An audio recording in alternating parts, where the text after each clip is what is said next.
Welcome to the Network Plus Prepcast, your dedicated audio companion for mastering every objective on the CompTIA Network Plus certification exam. This series is produced by baremetalcyber.com. Name resolution and time synchronization are two of the most foundational services in any network, and also two of the most deceptively complex to troubleshoot. While issues with DNS and NTP may not immediately present as obvious failures, they often manifest as broken applications, failed logins, inaccurate logs, or general system instability. In fact, some of the most confusing support cases stem from a simple misconfigured DNS address or an NTP client that's several minutes out of sync. Because both services operate silently in the background, their failures are often mistaken for application or network errors. In this episode, we focus on troubleshooting failures in DNS validation domain name system and NTP network time protocol. These services underpin nearly every function of a connected environment, including browsing, authentication, logging, and encryption. We'll explore the typical symptoms, misconfigurations, and diagnostic tools used to isolate problems with name and time resolution. Whether you're preparing for the Network Plus exam or supporting real-world systems, knowing how to identify and fix these subtle but critical services will save you time and improve reliability. Let's begin with DNS. At its core, DNS resolves domain names to IP addresses. Anytime you visit a website, send an email, access a cloud service, or even run a system update, DNS is at work translating host names into routable addresses. Applications don't use domain names, they use IPs, and DNS bridges that gap. If DNS is unavailable or returning incorrect data, almost every network-dependent function breaks, even though the underlying connectivity might still be perfectly healthy. Symptoms of DNS failure often appear as strange and inconsistent issues. A user may report that a website is unreachable, but if they ping the site's IP address directly, it works fine. Applications may hang, time out, or crash because they can't resolve host names. Even basic commands like ping or telnet might fail, not because the server is down, but because the name can't be resolved. Long connection delays often result from timeouts while waiting for DNS fallback or retries. The first step in DNS troubleshooting is checking server reachability. Use ping or tracer route to test whether the client can reach the DNS server listed in its configuration. If the server responds, try using nslookup or dig to test specific queries. These tools allow you to submit manual name resolution requests and see how the server responds. This is useful for verifying the presence of a DNS response, checking response time, or isolating whether the problem lies in the server or the client configuration. If no response is received, a firewall or routing issue may be blocking DNS traffic, typically over UDP port 53. Misconfiguration is another frequent cause of DNS failure. This includes having the wrong DNS server listed, often because of an incorrect DHCP setting or manual entry on the client. Even a single typo in the DNS IP address can leave a system isolated from the outside world. Another issue is the absence of a search domain or suffix. If internal names require a fully qualified domain name, FQDN, but users only enter short names, the absence of a domain suffix can cause resolution to fail. DHCP option 15 is commonly used to assign the domain suffix automatically. Split horizon DNS adds another layer of complexity. In environments with both internal and external DNS views, queries may return different results depending on where they originate. For example, an internal system might resolve portal.com/.com to an internal IP, while an external system gets a public IP. If the internal DNS server is unavailable, or if a client is connected over VPN and the DNS traffic is incorrectly routed, resolution can fail. Hybrid environments, where some services are in the cloud and others on premises, are particularly prone to these inconsistencies. DNS caching can also complicate troubleshooting. When a record is cached on the client or local resolver, it may persist even after the authoritative record has changed. This causes systems to reference outdated or incorrect information, leading to failed connections. Flushing the DNS cache on a client using ipconfig/flush DNS on Windows or sudo system d+resolve controls on /destroy forces the system to fetch a fresh record. Also consider the record's TTL, time to live value, which determines how long a cached response remains valid. TTL values too long can delay propagation of changes. Understanding the difference between recursive and authoritative DNS servers also helps in diagnostics. Recursive servers handle the full query process, starting with the root, then top-level domains, then authoritative servers. Authoritative servers are responsible for the definitive answers for their domain zones. If an authoritative server is unreachable, recursive lookups will fail. Tools like dig with the plus trace option can help show where in the process the query breaks. This is particularly useful when troubleshooting domain-wide outages or DNS delegation problems. Switching focus to time synchronization, NTP plays a vital role in system integrity. It synchronizes clocks across devices, ensuring that log files are time-stamped correctly, certificates are validated accurately, and authentication mechanisms that rely on time-sensitive tokens function properly. NTP uses UDP port 123 and is often overlooked until problems arise.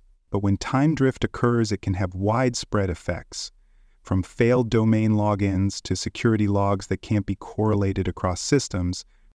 Symptoms of NTP failure include inconsistent or incorrect timestamps on logs, devices rejecting authentication requests due to expired tokens, and SSL certificate errors that claim the certificate isn't valid yet or has already expired.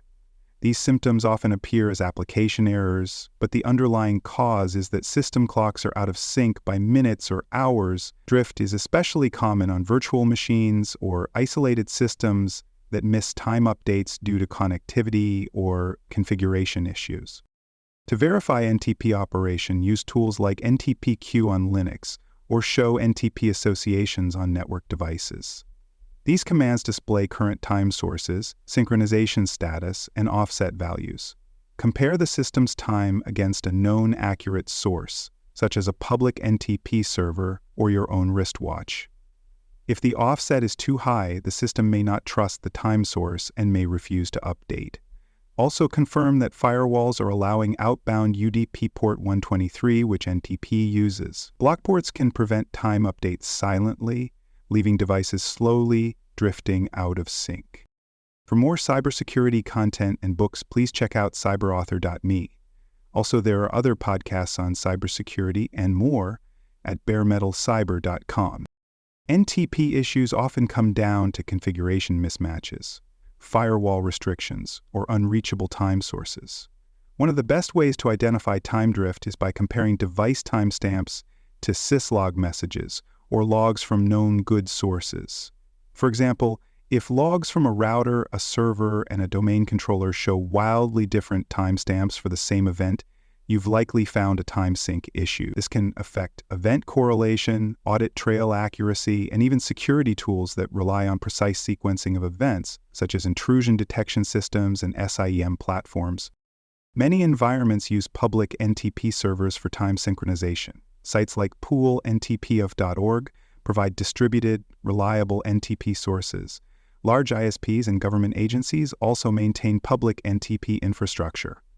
However, using external time sources introduces a dependency on internet availability and opens the door to potential misconfiguration if clients are located behind firewalls. Always ensure that your chosen NTP servers are reachable, reliable, and redundant. Avoid configuring external clients to use internal-only NTP servers unless they are designed to support such access. Mismatched configurations can result in silent failures that go unnoticed until authentication or logging fails. Security should also be considered when implementing NTP. Although the protocol is lightweight and straightforward, it is vulnerable to spoofing. If a malicious actor can manipulate time on a system, they can potentially alter logs, bypass time-based access controls, or trigger system errors. Authenticated NTP, though less commonly implemented, is preferred in sensitive environments. Some network devices support NTP authentication using symmetric keys or more advanced certificate models. In addition to enabling authentication, always monitor logs for repeated time sync failures or abnormal offsets. which could indicate malicious interference or upstream errors. In modern hybrid and cloud environments, DNS and NTP challenges are often exacerbated by split architecture.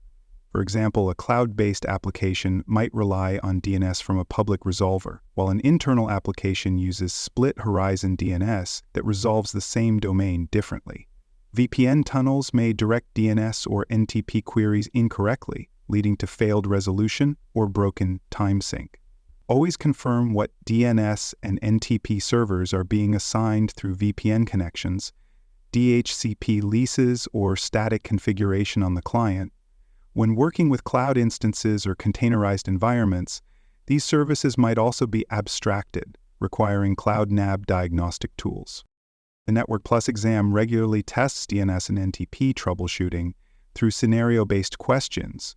You may be shown a user who can access a resource via IP but not by hostname. The correct diagnosis would be a DNS failure. You might also encounter a system that fails SSL verification despite a valid certificate, indicating time drift. Exam questions may ask you to choose the appropriate tools such as nslookup, dig, or ntpq, or interpret output from one of these utilities. Understanding how to isolate name resolution failures from routing or firewall issues is a key competency. One particularly important point is the dependency between DNS and NTP themselves. DNS queries require IP connectivity, but they also require accurate system time. Certificates used by DNS over ITTPS, DOH, or secure internal DNS servers will fail if the client's time is too far off. Likewise, NTP servers referenced by hostname must be resolved via DNS. If DNS is broken, NTP cannot reach its source. If NTP is broken, secure services relying on timestamp validation may not function. This circular dependency means that when one service is failing, you should always check the other to avoid chasing the wrong root cause. When troubleshooting these services, cross-check dependencies. If name resolution fails, test with both hostman and IP to rule out DNS. If certificate errors appear, check the device clock. Use DNS diagnostic tools to query specific servers and confirm the validity and timeliness of responses. Use NTP verification tools to assess synchronization status, offset, and jitter. If possible, compare with a known good device on the same subnet or VLAN to determine whether the issue is device-specific or network-widely. Most importantly, document which services and tools you've tested to avoid redundant work and keep troubleshooting focused. To summarize, DNS and NTP failures are subtle but far-reaching. When DNS fails, nothing that relies on names works. This includes websites, email servers, domain controllers, and cloud services.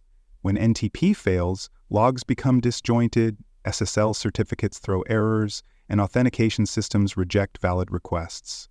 The fix often involves correcting a misconfigured setting, restarting a service, or flushing a cache. But identifying the failure requires a deep understanding of how these protocols operate and how they interconnect with other systems.